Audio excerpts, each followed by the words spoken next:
warahmatullahi wabarakatuh. Bagaimana kabarnya kelas 3 semuanya? Alhamdulillah, luar biasa. Tetap semangat belajar. Allahu Akbar. Oke, anak-anakku, hari ini kita memasuki tema 4, yaitu tentang kewajiban dan hak-hakku.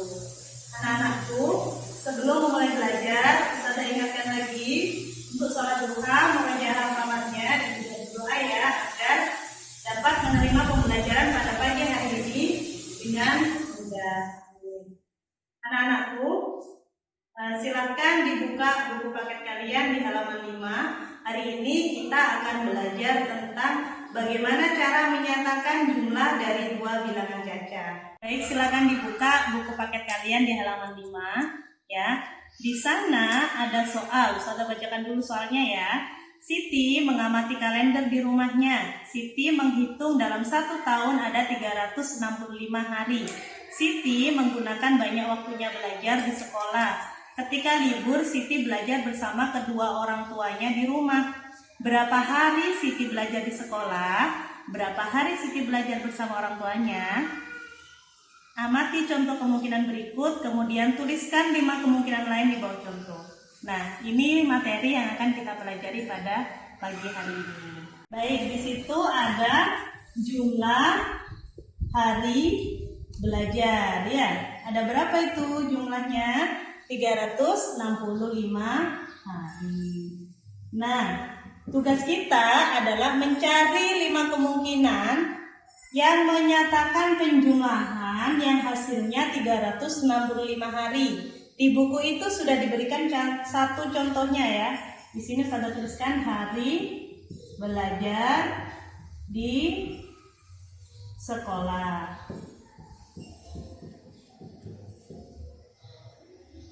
Yang satunya hari belajar di rumah atau bersama orang tua ya. Nah, dari sini kita mencari 2 kemungkinan penjumlahan yang menghasilkan 365. 5 kemungkinan maksud Ustazah ya. Di situ sudah ada contohnya. 250 ditambah berapa itu yang di bukunya? 115. Apakah benar 250 ditambah 115 hasilnya 365? Kalian bisa mencoba untuk mengecek ya. Jadi 250 kita tambahkan 115. 0 ditambah 5, 5. 5 ditambah 1, 6. 2 ditambah 1, 3. Hasilnya sama 365 hari. Berarti betul ya. Itu kemungkinan pertama. Tugas kita selanjutnya adalah mencari 4 kemungkinan yang lain. Bagaimana caranya? Langkah pertama yang harus kita lakukan adalah menentukan bilangan yang di depan dulu, yaitu bilangan hari belajar di sekolah. Ketika kita menentukan bilangan ini 200, ya, jadi berapa hari yang belajar di rumah ketika belajar di sekolah 200? Caranya adalah mengurangkan jumlah hari belajar dengan hari belajar di sekolah. Gimana caranya? 365 kita kurangi dengan 200. 5 dikurangi 0, 5. 6 dikurangi 0, 6. 3 dikurangi 2, 1. Hasilnya adalah 165. Ini kemungkinan yang kedua ya. 200 ditambah 165 hasilnya juga 365. Sekarang kita cari kemungkinan yang ketiga. Ketika kita tentukan bilangan yang di awal 220, maka kita tinggal mencari bilangan yang di akhir. Ketika hari belajar di sekolah 220 hari, maka berapa hari belajar di rumah? Caranya juga sama dengan mengurangkan hari belajar, jumlah hari belajar dengan hari belajar di sekolah. 365 kita kurangi dengan 220. Berapa hasilnya? 5 dikurangi 0, 5. 6 dikurangi 2, 4. 3 dikurangi 2, 1. Hasilnya 145. Kita sudah dapat 3 kemungkinan dari hari belajar di sekolah dan hari belajar di rumah yang jumlahnya 365 hari. Sekarang kita cari kemungkinan yang keempat. Kita tentukan dari bilangan yang di awal lagi ya. Kita tentukan hari belajar di sekolahnya 150. Ketika hari belajar di sekolah 150, berapa hari belajar di rumah? Caranya juga sama dengan mengurangkan 365 dengan 150.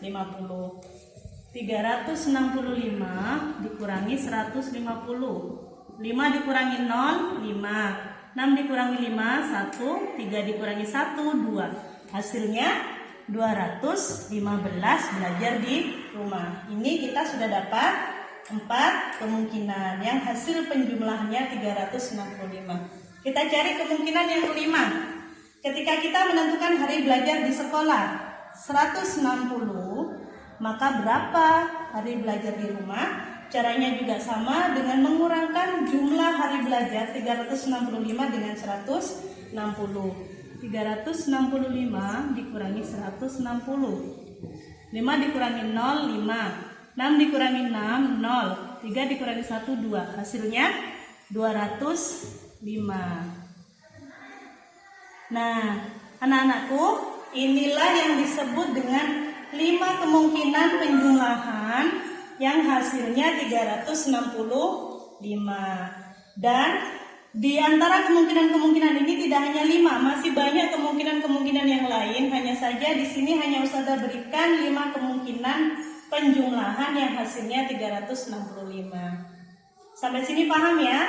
Jika ada yang kurang paham, bisa japri atau komen di Classroom masing-masing.